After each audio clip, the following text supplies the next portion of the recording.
ராமநாதபுரம் அருகில் உள்ள கீழக்கரை நகராட்சியில் தமிழ்நாடு துணை முதலமைச்சர் உதயநிதி ஸ்டாலின் பிறந்த நாளை முன்னிட்டு பொதுமக்களுக்கு நலத்திட்ட உதவிகளை காதர் பாட்ஷா முத்துராமலிங்கம் எம்எல்ஏ வழங்கினார். தமிழ்நாடு துணை முதலமைச்சர் உதயநிதி ஸ்டாலின் பிறந்த நாளை முன்னிட்டு ராமநாதபுரம் சட்டமன்ற தொகுதி முழுவதும் நலத்திட்ட உதவிகளை ராமநாதபுரம் எம்எல்ஏவும் திமுக மாவட்ட செயலாளருமான காதர் பாட்ஷா முத்துராமலிங்கம் நகராட்சி முழுவதும் சூறாவளி சுற்றுப்பயணம் மேற்கொண்டு வழங்கி வருகின்றார்.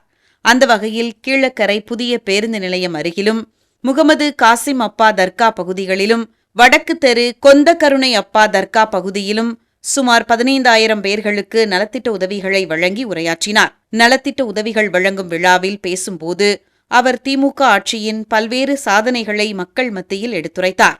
விடியல் பயணத் திட்டம், மகளிர் உரிமைத் தொகையாக ரூபாய் 5,000 வழங்கியது, ஹஜ் பயணிகளுக்காக சென்னையில் விடுதி உருவாக்கியது, ஆலிம்கள் இருசக்கர வாகனம் வாங்கிட மானியம் வழங்கியது உள்ளிட்ட எண்ணற்ற சாதனைகளை மக்கள் மத்தியில் எடுத்துரைத்தார். இந்த நிகழ்ச்சிகளில் பொதுமக்களும் இஸ்லாமிய பெருமக்களும் கலந்து கொண்டு நலத்திட்ட உதவிகளை பெற்று சென்றார்கள். இந்த அனைத்து நிகழ்ச்சிகளுக்கும் நகர் செயலாளர் பஷீர் தலைமையேற்றார். நகர்மன்ற தலைவர் செஹானாஸ் ஆபிதா, துணைத் தலைவர் வழக்கறிஞர் ஹமீது சுல்தான், கவுன்சிலர் மீரான் அலி உள்ளிட்ட நகர்மன்ற கவுன்சிலர்கள், அனைத்து ஜமாத்தார்கள், திமுக நிர்வாகிகள், பொதுமக்கள் என ஏராளமானோர் கலந்து கொண்டனர். வழங்குங்கள் என்று உடை உள்ளத்தோடு இந்த இடத்துடைய அமைப்பு அதில் இருக்கிறது. ஒரு பாய், அந்த பாயிலே கம்புகளுக்கு இடையே பாய், மேலே கீழக்கரை நாகரிகம் என்று சொல்லப்பட்டிருக்கின்றது. கீழக்கரை நாகரிகத்தை இதுவரை இந்தியாவில் இருக்கக்கூடிய அனைத்து மாநிலங்களிலும் அதிகமாக வேலைக்கு போகக்கூடிய பெண்கள் வேலைக்கு போகக்கூடிய மாநிலம் நம்ம தமிழ்நாடு. இவ்வளவு பெரிய திட்டங்களை தரக்கூடிய முதலமைச்சரை நீங்கள் எண்ணி பாருங்கள். இவையெல்லாம் நடந்துருச்சு. பிப்ரவரி மாதம் மகளிர் உரிமை தொகை உங்களுக்கு கொடுக்கணும். அரசின் சார்பில் பிப்ரவரி 15ஆம் தேதி உங்களுக்கு பணம் போடுவாங்க. மாதம் 15 உங்களுடைய வங்கி கணக்கில் நேரடியாக 1000 ரூபா வந்துடும். ஆனால் இந்திய ஒன்றியத்தில் ஆட்சி செய்யக்கூடிய பாஜக ஆட்சியாளர்கள் என்ன செய்தார்கள் தெரியுமா? மாதம் 1000 ரூபாய் கொடுக்கிறாரு ஸ்டாலின். இந்த பணம் கொடுத்தா பெண்கள் இடத்துல அவருக்கு ஒரு நன்மதிப்பு இருக்கு. தேர்தல் நடத்தை விதிமுறை காட்டி பிப்ரவரி மாசத்திலிருந்து 4 மாசத்துக்கு பணத்தை கொடுக்காம பிப்ரவரி, மார்ச், ஏப்ரல் கொடுக்காம நிறுத்தும் ஒரு முடிவெடுத்து பாரதிய ஜனதாவுடைய அரசு மூத்த வழக்கறிஞரை தன்னுடைய கையில் எடுத்து உச்சநீதிமன்றத்தில் ஒரு வழக்கு தொடர்றாங்க. தேர்தல் விதிமுறைகளை நீங்கள் அடையாளம் காட்டி அதை குறிக்கோள் காட்டி வரக்கூடிய 3 மாதங்களுக்கு நீங்கள் மகளிர் உரிமை தொகை கொடுப்பதை நிறுத்த வேண்டும் என்று பிப்ரவரி 2ஆம் தேதி பாரதிய ஜனதா கட்சியினுடைய மூத்த வழக்கறிஞர் உச்சநீதிமன்றத்துடைய அமர்வு பெஞ்சில் தாக்கல் பண்ணார்.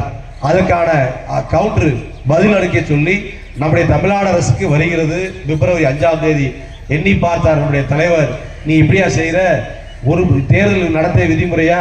இன்னும் தேர்தலே நடத்தல, அனுமதிக்கல, அறிவிக்கல. அதுக்கு முன்னாடி நீங்க என்னுடைய திட்டங்களை நிறுத்த பாக்குறீங்கன்னு சொல்லிட்டு வெள்ளிக்கிழமை காலையில 6 மணிக்கு பெரிய இனிப்பு செய்தி, யாருமே எதிர்பார்க்க முடியாது, உங்க வங்கி கணக்குல 5,000 ரூபாய் கொடுத்தாரு. அன்பு தாய்மார்களே மறந்துடாதீங்க. 5,000 என் கையை பார்த்துங்க எப்படி இருக்கு. இது 5,000 கொடுத்தாரு. கொடுத்துட்டு என்ன செஞ்சாரு? எல்லாரும் முதல்ல திட்டத்தை அறிவிச்சுட்டு ரூபாய் அனுப்புவாங்க. ஆனா பாரதிய ஜனதாவினுடைய நம்முடைய கொடுங்கோல் ஆட்சியாளர்கள் கண்டிப்பாக தடுத்து விடுவார் என்று நினைத்து 5,000 கொடுத்துட்டு உங்க அக்கௌண்ட்டுக்கு வந்தா பிறகு அந்த அக்கௌண்ட்ல உங்க தாய்மார்கள் 10 பேரோட போட்டோவோட 2 போட்டோ எடுத்துட்டு சொன்னாரு, எத்தனை தடை வந்தாலும் என் அன்பு சகோதரிகளுக்கு அவருடைய அண்ணன் ஸ்டாலின் கொடுத்து கொண்டே இருப்பேன். இந்த உரிமை தொகையை எவராலும் தடுத்து விட முடியாது என்று பிப்ரவரி அவர் 2 மாசம் தடுக்க பார்த்தாரு. உங்களுக்கு பிப்ரவரிக்கும் கொடுத்தாரு, மார்ச்சும் கொடுத்தாரு, ஏப்ரல் கொடுத்தாரு. சரி, இதெல்லாம் கொடுத்தாரு. கோடை காலம் நீங்க நிம்மதியா வீட்டுல ஓய்வா இருக்குங்கிறக்காண்டி, ஏன்னா அக்கினி நட்சத்திர வெயில் நம்மள ரொம்ப தாக்கும். சேர்த்து 2,000 போட்டு 5,000 கொடுத்துட்டு இன்னொரு இனிப்பான செய்தியை சொன்னார். என்ன செய்தி தெரியுமா? மீண்டும் தமிழ்நாட்டில் திராவிட மாடல் ஆட்சி 2வது முறை ஆட்சி அமையும். உங்களுடைய அண்ணன் முத்துவேல் கருணாநிதி ஸ்டாலின் மகளிர் உரிமை தொகை 2,000 வழங்குவேன் என்று அதற்கான அறிவிப்பு அறிவித்து விட்டார். எண்ணி பாருங்கள் தாய்மார்களே, உங்களுடைய அண்ணன் உங்களுக்காக ஆட்சி செய்து கொண்டிருக்கின்றார். மறந்து விடாதீர்கள்.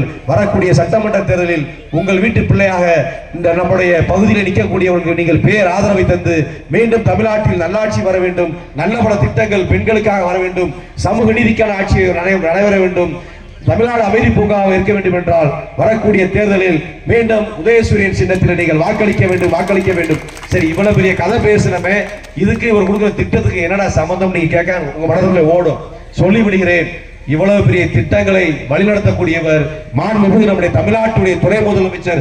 அவர்தான் தனித்திட்ட செயலாக்கத்துறையின் மூலமாக மாதந்தோறும் தமிழ்நாட்டில் இருக்கக்கூடிய 1,31,00,000 பெண்களுக்கு 1000 ரூபாய் வழங்கி கொண்டிருக்கின்றார். ஆகவே அவருடைய பிறந்த நாளில் 48வது பிறந்த நாளில் மகிழ்ச்சியோடு அந்த 5000தோடு நம்முடைய சட்டமன்ற உறுப்பினர் நான் வழங்கக்கூடிய இந்த நலத்திட்டங்களை பெற்று நாளைக்கு இந்த பாத்திரத்திலே நீங்கள் சமையல் பண்ண வேண்டும் என்று சொல்லி தந்த வாய்ப்புக்கு நன்றி பாராட்டி விடைபெறுகிறேன்.